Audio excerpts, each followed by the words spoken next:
Welcome to the Apostles' Corner, where we discover truth and we become the living proof. We're back after a long time. Yeah. It's been a good minute since I have done a podcast, or we have done a podcast. And so I'm excited to be back. Today is a very special day. Yes. And I'm excited about today. I wanted to relaunch on my 50th birthday. And today is my 50th birthday. Your big boy birthday. It's my big boy birthday.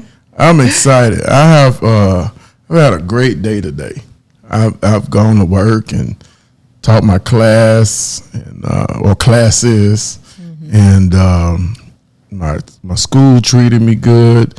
The teachers came, and matter of fact, they were already in my room. Some were in my room when I got there, wrapping gifts and doing all kinds of stuff. And then I had one to bring me breakfast and all kinds of stuff. And then the kids, they were hugging me and telling me happy birthday.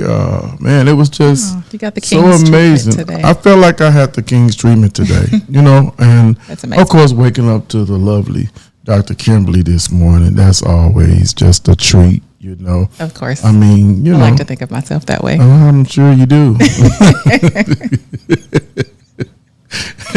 There's nothing wrong with that. So, yes, I'm 50 years old today, and so we just welcome you back to the Apostles' Corner. This is, theology. This is entertainment. This is everything you almost can think about. Yeah. Is what this podcast is all about. Conversations. Conversations.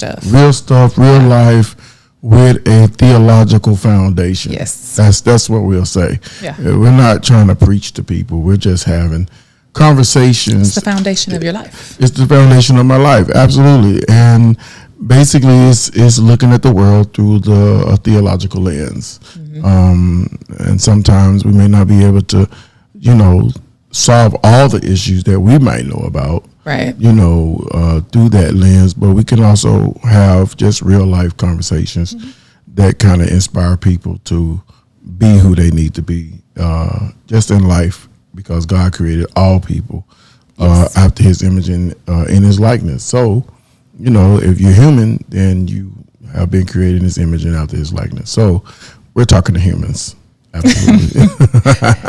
So I'm excited. If there are some aliens out there that want to listen in, hey, I guess we can't stop you, but we're not necessarily talking. Phone home, ET. Okay. Well, you know what? I was going to say you're phone dating home. yourself, but you're 50, so ET phone home. you would know. That's what it says, right? ET phone home. Yeah, I said it but a wrong lot the of people first time. aren't going to know what that is But because it is ET phone home, though, right? yes. All right, cool. I just want to be right. That's all I care about. I just want to be right. So, all right. So, But today, you're not the apostle. okay, I know this is the Apostles' Corner, right? but today, right. I'm just you're Brian. just Brian. I'm just Brian. Matter of fact, it's called the Apostles' Corner. But from today, I'm just Brian. Yes, I need to fix this. From today, look at this. This is ridiculous. Should have fixed this before the show started. From today, I'm just Brian. Yes. Because it is my desire to live a life this after 50 and beyond, a life without titles. I think too many times, and I was raised, to value titles and position and power. And although that seems to be the way to go, at 50, I want my character to speak for itself. I want my name to be greater than my title.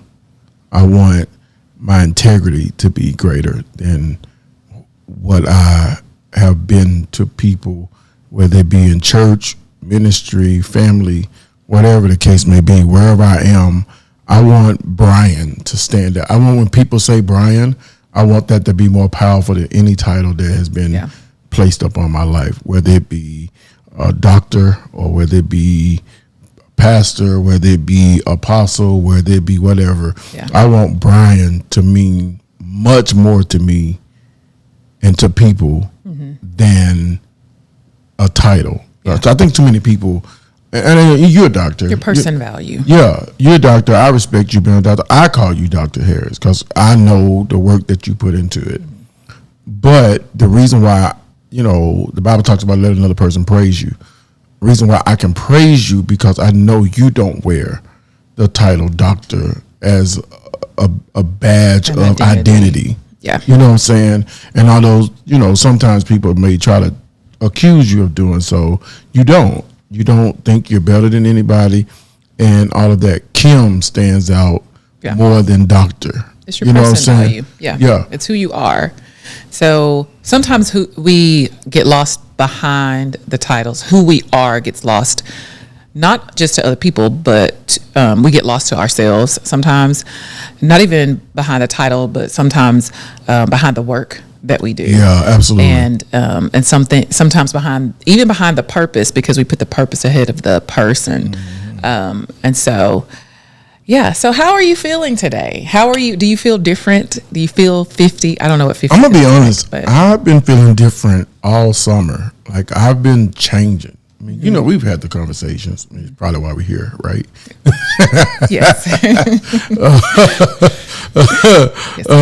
We've been having conversations. Like it started out with a prayer that I had, to God, looking back over my life. I hope I don't cry because I feel like I'm sensitive today, but I'm not sensitive for the wrong reasons. I'm sensitive for all the right reasons. No. Because you encourage crying way too much, and it's so okay. Just let me talk. So, so at the end of the day, like all summer, I've been asking God one prayer. I had this one prayer that I was asking God, just help me to become the multi-dimensional man that, I've been praying that prayer for like 4 years. Right. I didn't know. I feel like God gave it to me to pray. I didn't understand what it meant. I didn't understand. I just felt like it was a great deal of responsibility. Yeah. But it was more than just about, my title. As you know, I'm a PK. I've been raised in the church all of my life. I've been, preaching the gospel since I was 17 years old, around this time. So this is like my birthday and like a preaching anniversary for me. Like a week ago, it was a preaching anniversary, which is probably my 32nd preaching anniversary.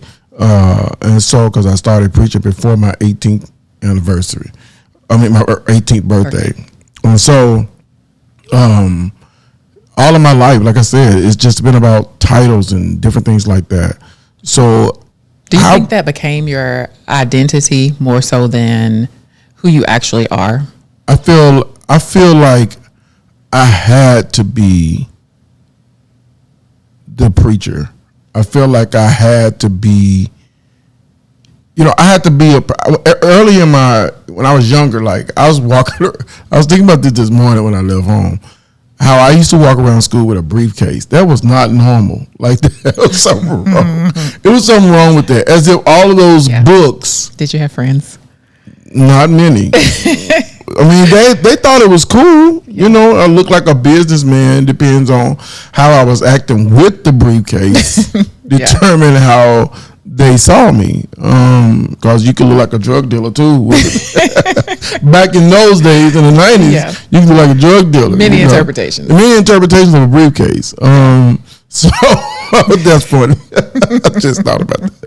So I'm sitting there and I'm like, this has been my life. Like, I feel different, but I think it's because I am different. Yeah. It's not just a feeling. It's really something that has happened down in my soul, in my transition. Mind. It's been a transition. And all summer, it still is a transition. Matter of fact, this show is actually called, living the multidimensional life or the multidimensional man, or however we want to call it, however I want to call it. It's my show. You just on here. So, right. I'm just here.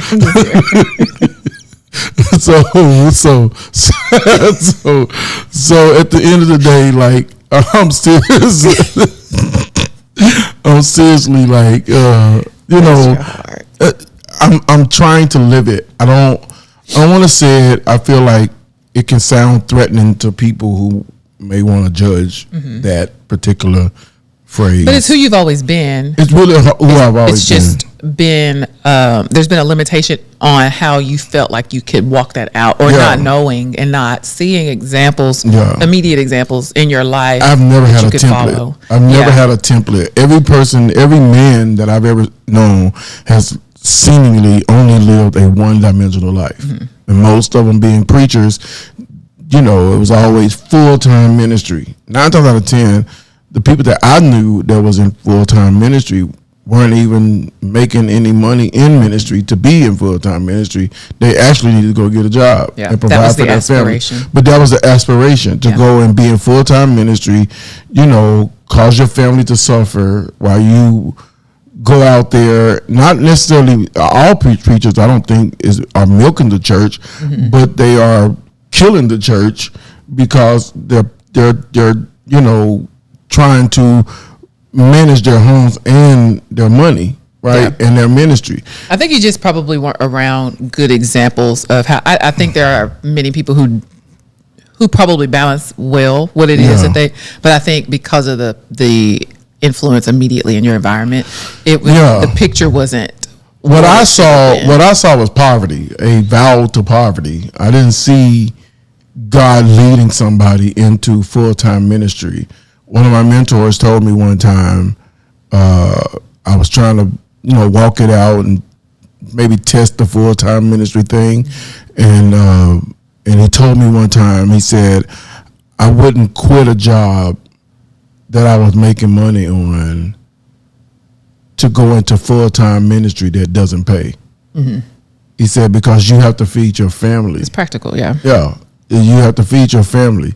So having engagements and picking up $50 at a small town church, which is fine, you know, is not going to take care of your household. Right, yeah. Like, you need to make sure you keep a job and always keep a job until the Lord leads you into a financially stable position in the church, if that's the call of God on your life. Yeah. But I knew it wasn't like for me, because I knew, first of all, it wasn't about the money for me. It was about the productivity for me. I'm called to more than one thing. Right. And I've always been called to more than one thing ever since I was a teenager. So do you feel like you got pigeonholed kind of in this certain space where it's like, this is, and then you settled into that, and then left some things on the table? I definitely left a lot of stuff on the table. I left my music on the table.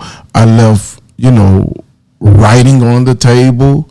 Like, I used to write all the time, and now I'm trying to get back into it, and it's such a fight to get back into the writing that used to come so easily for me. Yeah. Like, I talk way more now than I ever did in my entire life. I literally talk way more because I used to put it all on paper. Yeah. If I had this back then, I mean, I'm telling you, I would have blew up like a long time ago, because all I needed was an outlet.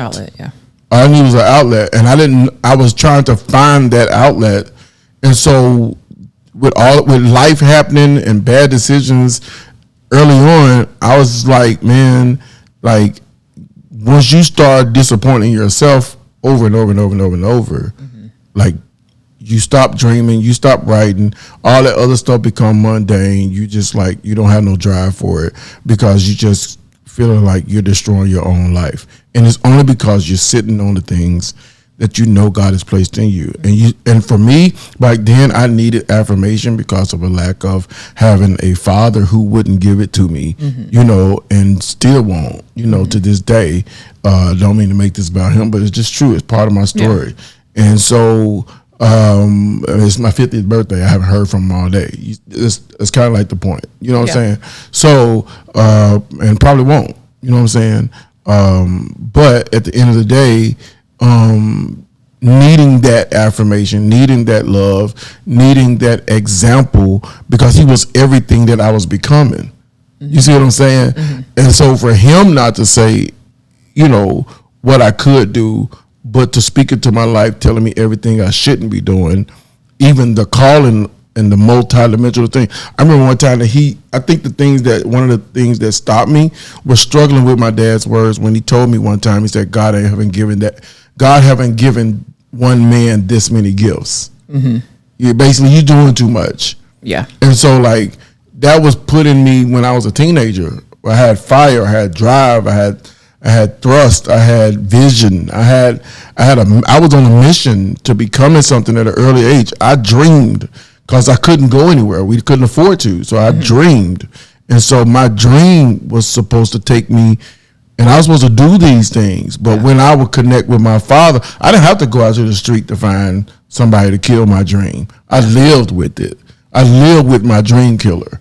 And you know, people try to make me feel bad for leaving home early, but I'm not dying with this. Yeah. And when I look at it years later, where they are, and this is not a comparison of putting them down. This just the truth. Anybody can go see at any given time. You can literally go see. If you go look, if I had stayed loyal to that, my life would be trash right now.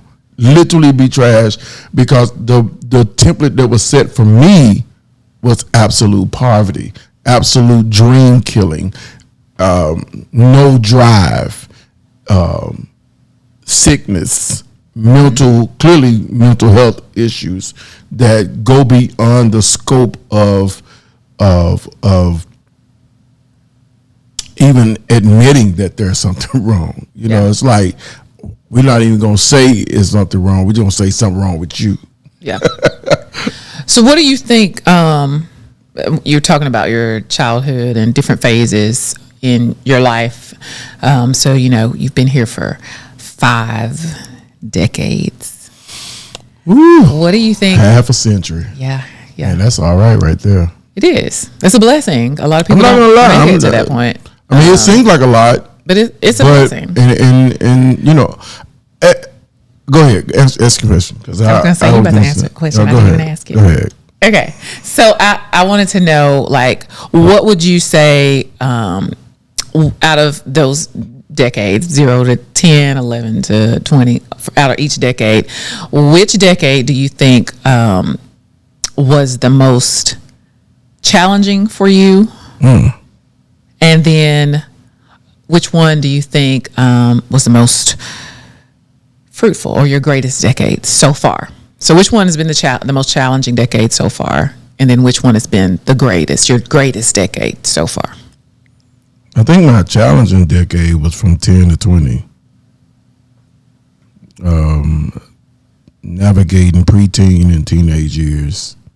Yeah. Man. That's some of the stuff you were just talking about. Those are formidable years. You know, I don't even, I keep saying I don't want to cry, because I promise you, I really will, because like, I don't know if I actually just deal with that. I just walked away from it. Like, you know what I'm saying? Like, and I guess because the blame was I was the person who did wrong. I made the wrong choice. I betrayed my family by leaving. I betrayed my dad's ministry by leaving. Then I just accepted the weight of that, and I carried it. Right? So you carried that through. I carried that through the majority. I actually carried that through every season of my life except this one. Right.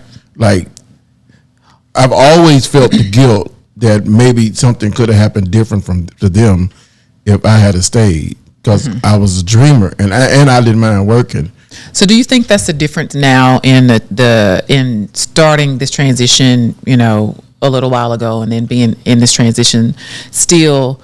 Do you think that's the difference maker, is that now you're looking at yourself not as the bearer of the responsibility for other people's decisions and other people's lives, but you're now realizing that you are you are just Brian. You're not Brian, the carrier of everybody else's everything, and the the responsible party for other people's things. It's just you are responsible for your decisions, for good, bad, or whatever. Yeah. And is that making the difference now? Not to say that you're over those things, but you're transitioning away from the mindset that you had before into a greater space to live a different life. Man, for me right now in this space right here, like you said, you asked a question like, what's my greatest? My greatest is from 40 to 50. That's when I was cleaning everything up. Coming into the realization. Yeah, I was cleaning everything up. I still failing in certain areas, but I was cleaning everything up. And, my failures became more narrow rather than wide. And it's like I was, working on those things. And because I still was working on the holes in my soul, I was working on the hurt, the things the story that nobody wants to hear. And it's, and you think that you have people that are okay to hear your story because they seem to hear everybody else's. You know what I'm saying? But they it's like when I start talking, I don't want to talk. When I start talking, nobody wants to hear it. It's like you just whining, you ought to be ashamed of yourself, blah, blah, blah, talking about your family like that. But it was like, it was an outlet. In my 40s to 50s, that's when I discovered I needed to go to therapy and I needed to talk to someone. In my 40s is when I discovered I'm not, at 40 is when I decided I'm not going to be uneducated anymore. Yeah. I'm not just going to work jobs. That was a turning point. Yeah, that was a turning point for me. That was a major turning point for me, where it's like I'm not giving up on me. Right, yeah. Jesus Christ. I'm not giving up on me. I'm about to turn my life around at 40. I recognize something about 40. The number 40 is the same number of an entire generation. Mm-hmm. So like when you talk about a generation, all the generations on the earth is at least in about a 40-year span, from 0 to 40. So whoever's in the 0 to 40-year span, that's a generation. So you can either continue with what always been, or you can turn it around and say, you know what, I'm gonna come out of this wilderness in my life. Yeah. I'm going to accept responsibility for the things that I chose to do or the things I chose not to do. And nobody's going to turn my life around except for me. I can't expect for people to apologize to me for what I allowed them to do to me. You know what I'm saying? And the way I presented myself that caused them to look at me a certain way. They're going to call you ignorant if you keep on acting ignorant. They're going to call you foolish if you keep acting foolish. They're going to call you this and that if you keep doing it. Sometimes they're going to call you that when you're not doing it, right? So at the end of the day, I decided I'm taking charge of my own life. And so I said, you know what? I'm going to go and get a GED. I went and got my GED in Arkansas, and that was hard because I was in there with prisoners, dropouts. I mean, there were literally people in there with chains on their ankle and chains on their hands, prisoners, and I'm like, this is embarrassing. You know what I'm saying? Yeah. I felt like I was beyond that. Like this, but then when I had to face reality of going to get a GED, I realized just how low in life I was living. It was a humbling experience. It was a humbling experience. Yeah. I was like, this is. A lot of the times the things that we have to do and we've talked about that recently too, a lot of things that we have to do to change the trajectory of where we're headed in life. A lot of those things are very humbling experiences, but it's better than not humbling yourself and continuing to run through life because foolishly. The beauty of it was just temporary. Right. Yes. It it was a permanent position of my life. But had you not done it, have I not done it, then what you were missing would have been a permanent position. I literally would not be where I am right now. Mm-hmm.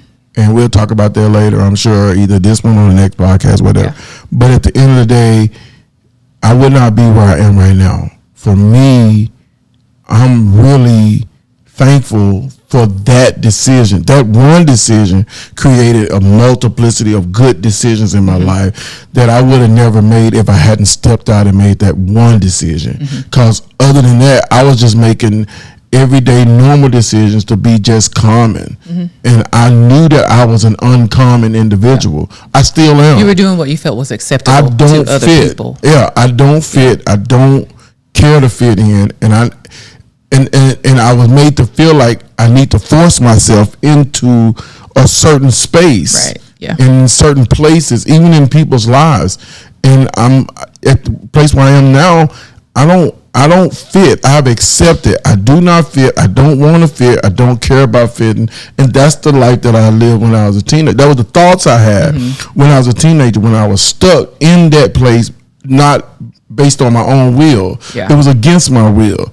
And I allowed myself to put myself in that position for the emptiness because of the emptiness that was in my soul, that I had to go and try to fit in with a group.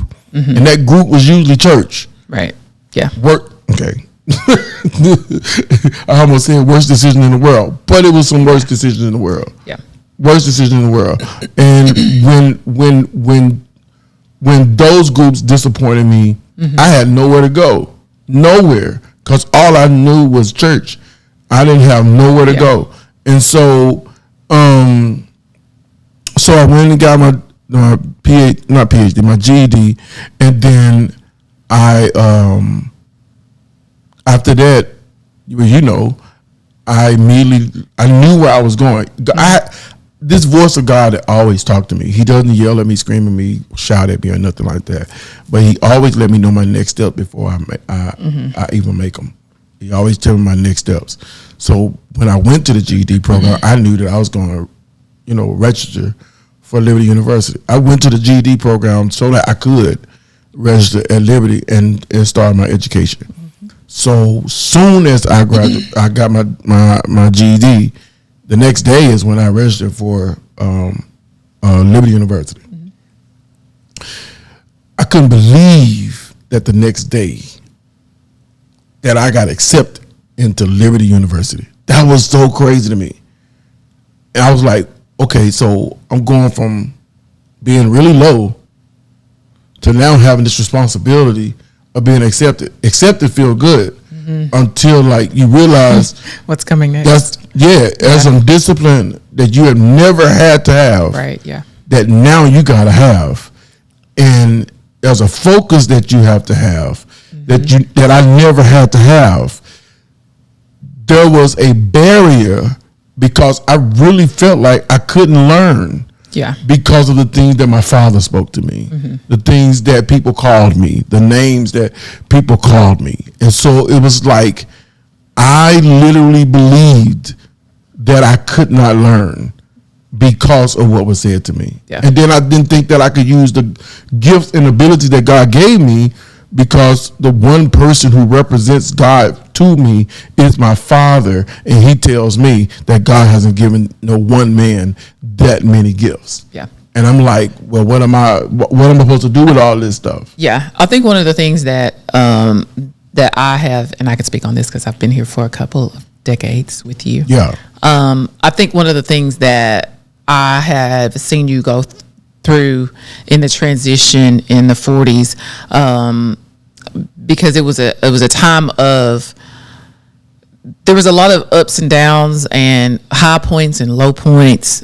even though you said this was your greatest decade. And I wanted to make that distinction, because sometimes people think that, if it's the greatest of something, that it's everything is good and everything is up and everything is smooth and everything is wonderful, and the stars are shining the brightest during this time. But sometimes it's the greatest because of the discoveries that are being made, and the things that you're learning that you're having to let go of, and letting go of things and letting go of people, doesn't usually feel good, but it is necessary for you to transition to the space in your life and to actually find yourself again, or discover the person that you really are that you've never known.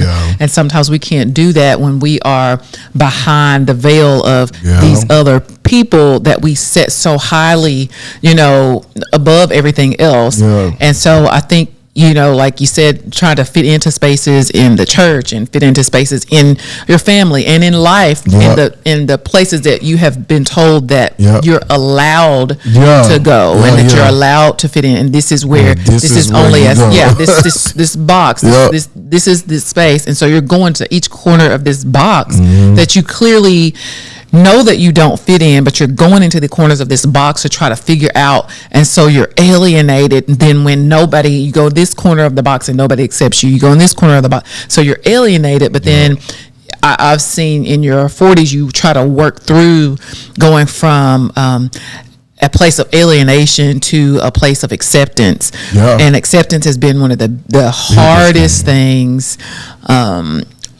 But as you go along, and because there's many things, that you have to practice acceptance in. But I think that's been like the word of the decade for you is acceptance, because there's a lot of things that have been difficult for you to just accept, and like people, for instance, like you just accept that people are who they are. And if it's not really who they are, it's who they're choosing to be, and it's who they're choosing to be to you, and that you can't change who they are choosing to be to you. And so you just have to, no matter how much you want them to be even better versions of themselves, you have to accept that that's who they're choosing to be. And that, I know that's been a difficult thing for you, just accepting. And then if the person that they're choosing to be doesn't fit into the space that God is taking you in your life in a way that is healthy for you, having to then accept, but then release. I think I've cried the hardest tears in my life this year. It just this summer alone. I've cried. You watch me cry. I've cried the hardest I've ever cried in my life, because I felt like I was in the final stages of acceptance, and God was kind of he was really answering the prayer. But I didn't like the way he was answering it, because it was like, it wasn't necessarily fallout after fallout. It was just letting go after letting go after letting go. Like letting go this person, letting go this one. There are people that I've let go that don't even know I've actually let go. Because there's no way in the world ever gonna have a reasonable conversation with them by telling them, my hands are clean, it's almost washed like of you. Perpetual state of grief. You know what I'm saying? And you go through the stages. You go grief, through them. When you have to accept certain things, because we're wired, and the way that you're wired, like you are, and I've got to have an answer. I've got to figure this out. Because you know me, I got to figure it out for the next 10 years. And sometimes the only thing you can do is just accept what is. I mean, I've had to do that with my family. I'm not afraid to say it. I mean, it's coming out in my book anyway this year. Lord willing, I'll write it, and finish writing it. And one of the things that I had to do, not this year, but I finally accepted it this year, but I had to let them go. Like, I had to have a no contact with my own family. And that's hard. Even some members of your family, I had to let go. It ain't got nothing to do with love. It's certain things I don't do. I'm not equipped to do it. And I'm just having to accept that people are going to think about me in a certain way. They're going to feel about me in a certain way. But their thoughts, their talk, their whatever, their ideas do not define me. And I am at peace with whatever people want to think about me. I'm at peace at however people want to feel about me. I am at peace. It's easy to get on this camera and start talking like this because there's no arguing. There's no one to come back and argue. So sometimes we talk like this and it's like really big, and then like we just go crawl into some hole and cry because we really are affected by people like that or things.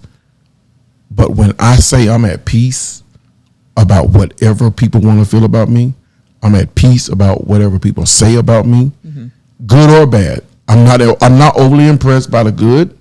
I'm not moved by that. I'm not letting that shape how I feel about me or how I feel about them. Right. Yeah. It's not making me over the top about them and whatever. And then like if people have something negative to say, then I'm not driving myself in the ground trying to figure out why they feel that way about me. I am letting people be people while I focus on just being me. This is why I don't care about an apostle, I don't care about pastor, I don't care about minister, I don't care about doctor, I don't care about none of the things that I am and going to be. What I care about is being Brian for the first time in my doggone life. Yeah. I just want to be Brian. This doesn't, and let me just say this too, because I think for somebody that's listening, you know, I get this stuff all the time. Anytime when we moved to Memphis, people say, "Are y'all gonna let go of the church?" It's like, because we moved to Memphis, like these people drive from Memphis all the time to go to church, right? Like, what? You know, musicians drive to Arkansas all the time, every Sunday to go to church. I mean, they're doing it for free, right? But they going, you know. So if the musician can do it, how come the preacher can't do it, right? So then, if you somehow, like, it's almost like, I think that's the problem with the church. We feel like we have one choice, that you're going to be either or, you know. So like when people hear me say, I just want to be Brian, I'm not giving up my calling. I'm not giving up anything that the Lord truly has called me to. I'm just saying I don't need the title to define me. The work I'm still going to do. I've never needed a title to do the work of the ministry. If I was waiting on that, I would have never done anything for the Lord, ever. Never. Nobody, I'm like, what's his name? Little Richard, when he was alive. Nobody gave me nothing. You know, I just worked in the church. Yeah. You know, I barely got minister when I did get called to preach. I barely got that on my life. So at the end of the day, I'm not accustomed to receiving titles. I'm not doing the stuff you already know. Apostle, none of that. None of that I asked for. None of it. That was, to me, that was like old men titles. Like, that's what it was. Because those are the people that represent those titles to me. I would never, ever say those things about myself. Yeah. It's more about doing. It's more about being. Even above doing, it's more about being. Plus, I know too many people who have them and not even doing the work. Yeah. I know too many people have these great titles and doing nothing. I know people that's called bishops and they literally got 3 members. Most of them, they family that ride in the car with them to church. Well, my God. I'm going to ask you another question. I'm just being real. You know I'm telling the truth, right? I got you. Stay focused. Okay. Don't ignore my question. Don't ignore my statement. Yes. Your statement is acknowledged. Okay. Okay. I have a couple of questions. I don't know how long we've been going, but what are you most looking forward to in year 50 and beyond? And primarily in year 50, like this next year, what are you most looking forward to in this next year? I'm starting my podcast today. Restarted my podcast today. I look forward to writing my books. I look forward to traveling more. I'm trying to get tickets to the Kansas City Chiefs and Dallas Cowboys game in Dallas on Thanksgiving Day. So if you know anybody that can give me good seats for a reasonable price. Oh, reasonable price. Okay. I don't. I'm trying to go there for Thanksgiving Day, but those tickets are extremely expensive. But I'm really thinking about biting the bullet and buying them anyway, for at least me. Wait a minute. That is not how this.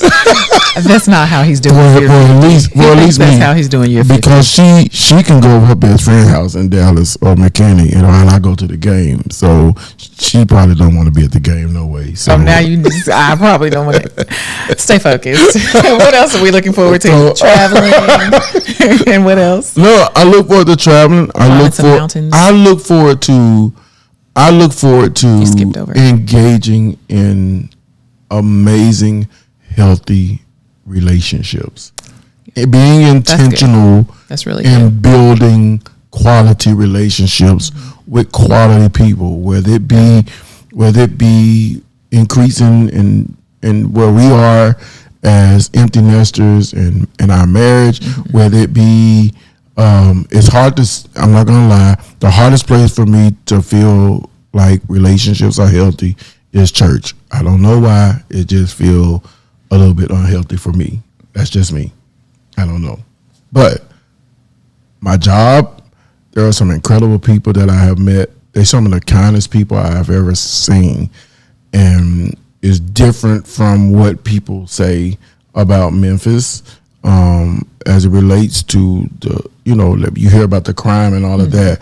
Nobody really talks a lot about how kind the people really are. Good people everywhere. That's some amazing, some of the sweetest people that I have ever met, man. Like, I'm talking about, they're funny. You know me, I love a good comedian. You're a comedian. Yeah. I love me a good comedian. You know what you should do? You should do, since you think that you're so funny, I think in year 50 you should do an open mic night at a comedy club. Just do a stand-up. Yeah. I'm just scared somebody go record it and put me on Facebook. It's going to be recorded, of course. Depends on what I'm going to say. I get in trouble for my words. Is it going to be funny? Oh, it's going to be fun. Okay. Just a thought. I don't know. Maybe you shouldn't do that. I mean, like that. And I look forward to getting in shape. I look forward to being in best health. Right. Because you skipped over a few minutes ago when I said you were looking forward to climbing some mountains. Oh, no, I'm not.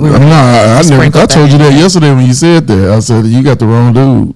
No, we have to do adventurous things now. We don't have to climb a mountain. Jesus said, speak to it, it'll move. That's like, I didn't say jump off of the mountain. He said, what are we climbing it for? Okay, anyway.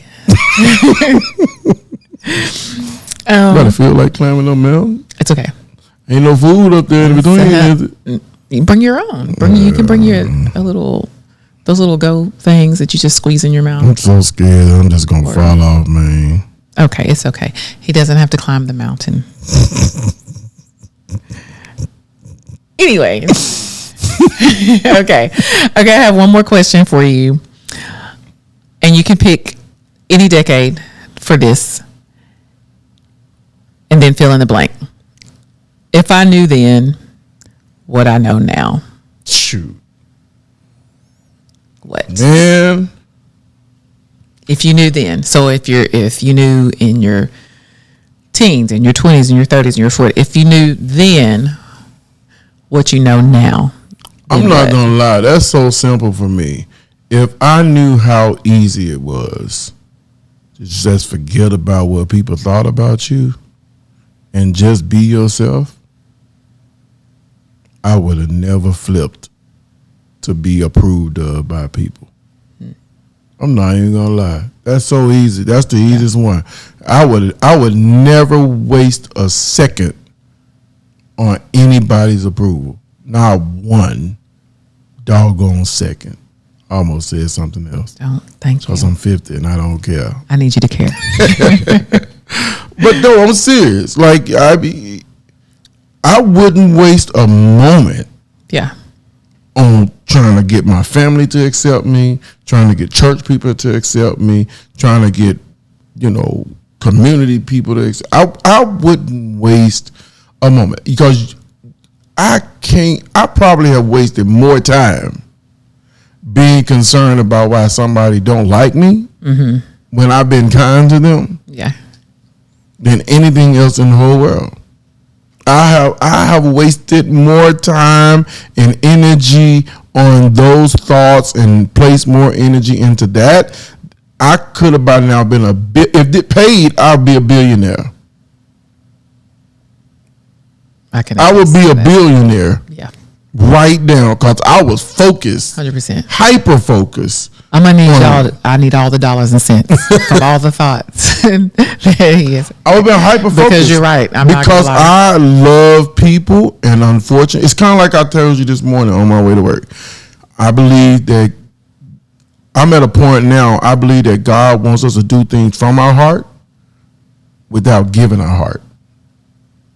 We're supposed to guard our heart. Mm-hmm. Unfortunately, I didn't know how to do that. Yeah. I gave my heart. Yeah. I put my whole heart out there. Mm-hmm. Everything. I was given everything while not realizing that people did not care. Yeah. I did not know that. I mean, I was really green in that area. Yeah. Because I felt colored glasses on. Because I really felt like people, how people do is they come to us and they say, well, I've never had this and I've never had this and I never. And then you start giving them everything that they never had. Mm-hmm. I think sometimes that's dangerous too, though, to try to be everything that somebody says they've never had. Because I think there's some things that we just aren't supposed to be for people. And just because they never had it doesn't mean that it's our job. It ain't our responsibility to be that. I think I said something about that yesterday about filling the blanks in other people's lives. Yeah. I think you will, and you have, and I have, but this is about you today. No, I can talk about you. No, I don't want to talk about me. I'm just saying I can attest to the fact that that you have tried to fill in the blanks in so many areas for so many people because they said I didn't have this and you tried to become that, and that was never that. You were just fluid in filling in. It's like you're this big bucket of water just pouring yourself into these spaces and filling these spaces, and it's like you weren't supposed to fit into those things because you weren't supposed to fill in those blanks for people just because they said I never had this or I never had that. It doesn't mean that it was your job. And I think that, and I've watched you torment yourself, and torment me. I mean, honestly, being honest, because it affects you relationally with the people that you have healthy relationships with in your life when you are so consumed with being the fill in the blank for everything they said they never had. Right. Yep. And so, it has been good to see you making discoveries about the fact that you're not supposed to be everything for everybody. Well, we had a statement that we used to make all the time. I'm trying to be for others what nobody was for me.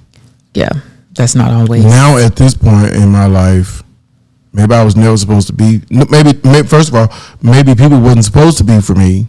Yeah. And maybe I was supposed to be that for myself. Yeah. And maybe that's the lesson I need to teach other people by not being for them what nobody was for me. Maybe it wasn't malnourishment or neglect. Maybe it was, this is your turn to just grow up and make some decent decisions and fix your own life. Yeah. Or build your own self up. Or trust God for yourself. To fill those spaces. Maybe it's not my job.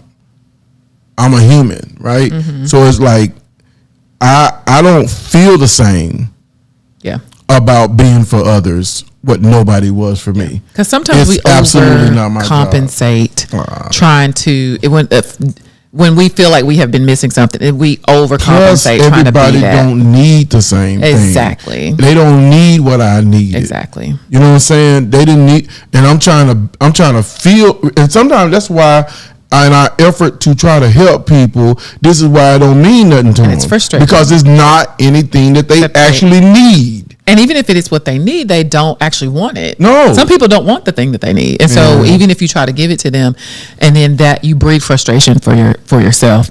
And so, yeah, watching you come into, I mean, it's also painful to watch and painful to experience, for myself, coming into those realizations that, and just the acceptance that I have to, you have to allow, people to just be. And even if we see holes and blanks and areas where we could help them, we don't have to be something for them. Absolutely. To fill in those spaces, because you lose yourself in trying to be something for everybody. Yep. And never being who you're supposed to be for you. That's where I'm at, though. I'm being for me. Yeah. What nobody was for me. Picking up the pieces. I'm taking back everything that I gave everybody for nothing. Mm-hmm. The fragmented part. Like of yourself. literally, you're pulling the fragments back together. I'm like, all right, if I was that good for you, how come I'm not that good for me? Right. Yeah. So, we live in a selfish generation anyway. I'm not really trying to be selfish. I'm just trying to care for myself. Yeah. I owe it to myself. As you should, yeah. At 50 years old, to look at my life and improve my own value. Because the better you are for you, and the more closely you resemble the person that God created you to be, and you're not this fragmented person with, parts of you scattered all over the place, trying to fill in spaces that those fragments don't even fit, and then you're not whole.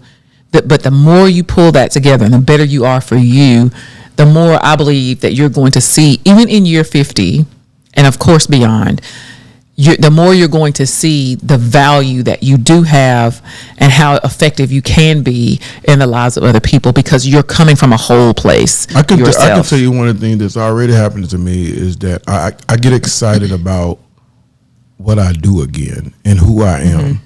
Like I can get excited about my calling or callings because I'm multidimensional.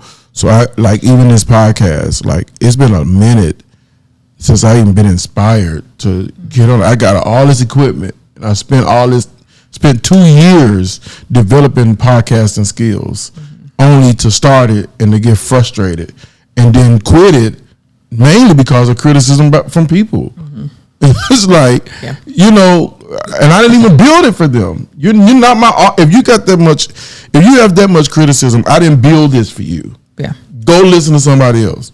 That's what I want to tell people now. Well, and that's the thing that we have to. Anytime we do anything, you have to know that everybody's not your target audience. No, it's not. And that's in anything that you do. Everybody, whether you're preaching or teaching or podcasting or posting on social media, everybody's not your target audience, and it's okay. Yeah, and that's the thing. This is my flavor. This is how I bring it. This is what I bring to the table.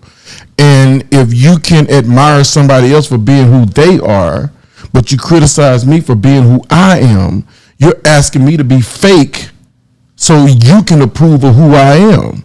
Well, I'm not willing to do that. I've already cut off my own hands and feet for too long trying to fit the description of what praise will receive, what praise will get, or what will get praise, rather. I don't need your praise to be me no more. That's where I'm at. I don't need people's praise to be me. I don't need and I thought that was the sound of success, the praises of people. Yeah. The success, that is not the sound of success. The celebration of people, that fades. That's in and out. Even when we live in cancel culture, so it can quickly turn. Yeah. Like people have the right, and they observe the right to change their mind about you anytime they want to. Yeah. And that's their prerogative. And we all have that right. But I have a right to be consistent. Yes. To be confident in who I am, whether it fits your description of who you think I should be or not, whether you praise me or not, whether you approve of me or not. I'm good. I may be uncomfortable, but I'm not unsure. Right. Yeah. You see what I'm saying? I'm uncomfortable, but I'm not unsure. I may not like the feeling that you give and the energy that you give off and the darts you throwing at me, but what I'm not going to be is unstable because I'm constantly being shaken by the unfair criticism from somebody who don't even have half the skills that I have to do, or won't even make the investment in what they, you know what I'm saying? I built this. Nobody gave it to me. Everything that I have, I'm building it. Nobody's giving it to me. You see what I'm saying? So why am I listening to the criticism of other people who won't even build their own home, less known build a dream? You see what I'm saying? Being multidimensional means that I am good at everything that God put in my hand. And I'm going to be all of it. Yeah. Every day, all day. And I don't need permission no more. Right. Or approval. Amen. That's where I'm at, man. Like I don't know how other 50-year-olds feel. Most people will probably be somewhere, partying it up. And that's cool. I'm probably going to party all year. But that's the beautiful thing about it is that everybody gets to celebrate in their own way. Yeah. You know what I'm saying? That's the thing about not fitting into a mold. Like celebrate in your own way. Yeah. And when I turn 50, we might be jumping out of an airplane. I don't know. I might pilot a plane and make you fly with me. No, ain't no make. You're going to be able to yourself and you pilot it. you don't drive right on the street. Wait a minute. Yeah, you be speeding too much. Anyway, this is the Apostles' Corner, so I'm going to let him have it. Whatever. And it's his birthday. I'm so excited. It's your birthday. Yeah. You know, Kiana said you're 100 years old, but you're only half of that. We're going to let her slide because we're not letting her slide. She's the baby. She's no baby. So it's okay. She is not a baby. Compared to you, she's not a baby. She's just not a baby. She's grown. She's your grown baby. She don't even live here no more. She's grown. You're right. Okay, then she's not a baby. So what do you want to leave the people with? you got a joke that you're going to lead into I have for your stand-up? No jokes. I am sleepy. Give us a little something. I am tired. I'm ready to eat cheese dip. You got anything? I'm ready to eat these fried wings. I'm ready to drink some soda and sit back. Only because and relax. It's his birthday. And chill. Only because. But after that. Only because I'm just Brian. That's why. That's what that is. On the straight and narrow. Boss. I run this house. Okay. All right. Well, I'm out of questions, and we're out of time. No, ain't nobody listening to that. This has been whatever. Birthday edition. Yeah, the birthday edition. Anyway, it's been good, man. I'm glad we dropped this. I'm glad we came back. Hope you guys enjoyed it. Subscribe. Yes. To the YouTube channel, The Apostles' Corner. That's where you see the video. Also, subscribe to the audio channel. You could be in the car or at the gym, wherever. Apple, Spotify, what is the other? Stitcher. All of those. Really, all of them. I mean, at this point, Buzzsprout is actually releasing the podcast to all of them. All of them. So, anything, wherever you listen to podcasts on audio wise, then Google Play. Google Play, Apple, all of them. So just go listen to all of them, man. It's whatever one that you choose. It's going to be great. We're going to have better conversations, and I'm really grateful that we did this. We're going to have lots of interesting guests lined up this year. Yeah. I don't know who they all are, but I know that they're going to be interesting and great. I just wanted to put that out there. Yeah, sure. What she trying to say? She's not gonna be the guest all the time. No, I'm just saying. I know you have some great people that you've been talking about. Wanting to bring on and talk to. I mean, because we can travel with this. That's the beauty about this podcast. This podcast can. And then you could just bring them on screen with you. You can go where they are. I mean, you're gonna be traveling anyway, so again, there's gonna be some great, amazing people. We might do a live show too. You know that if we do a live show, we can just bring people on the screen, and you'll see them live with us. Yeah. Or maybe meet up with some friends in another. Just meet some friends across the country somewhere. Yeah, I just talked to one of my friends today. Yeah, North Carolina. He called, wishing me a happy birthday. You know, shout out to Ryan. I'm so sleepy I can't think of his last name. Ryan. What's Ryan's last name? Dozier. I was gonna say, no, why my you do goodness. like that? You know my brain. That's my dog. I can't be like that. Ryan Dozier, Pastor Ryan Dozier in Raleigh, North Carolina, my buddy. And so, man, I love this. And if I could say anything to anybody right now, I would literally say, stop dreading being yourself. Don't waste not another minute on people's opinion, on their mindsets, on their attitudes, on their whatever they want to think of or be. You have a right to be yourself. You have a God-given right to be yourself.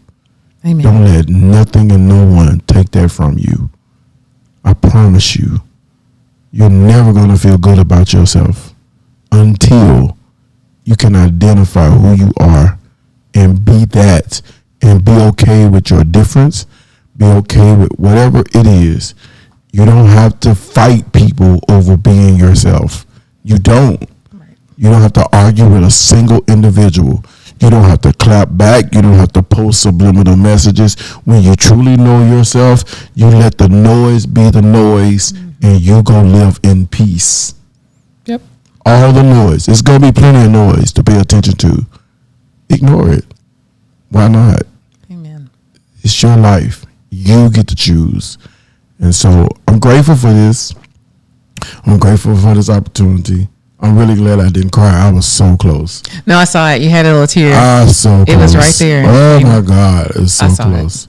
Guys, it was there. I saw it. Close. Because it's real. This is a real. This is my life, man. But admit it. Huh? You did cry a little bit.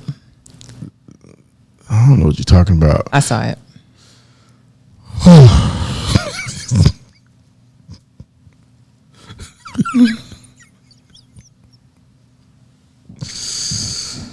Oh, you're making my head itch. I won't be editing this out, just so you know. What? I'm not editing this out, just so you know. I really don't care. Whatever. So. All right, let's wrap it up. All right. Well, anyway.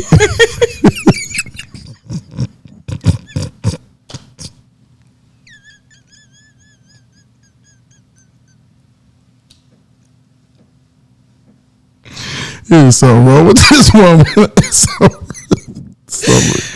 There's something really wrong. Okay, y'all, we're not gonna waste your time. I want you to come back, but something is really y'all pray. Great. Y'all pray for Dr. Kimberly, man. I might have to find somebody else. This is not, this is just a birthday edition, so you don't have to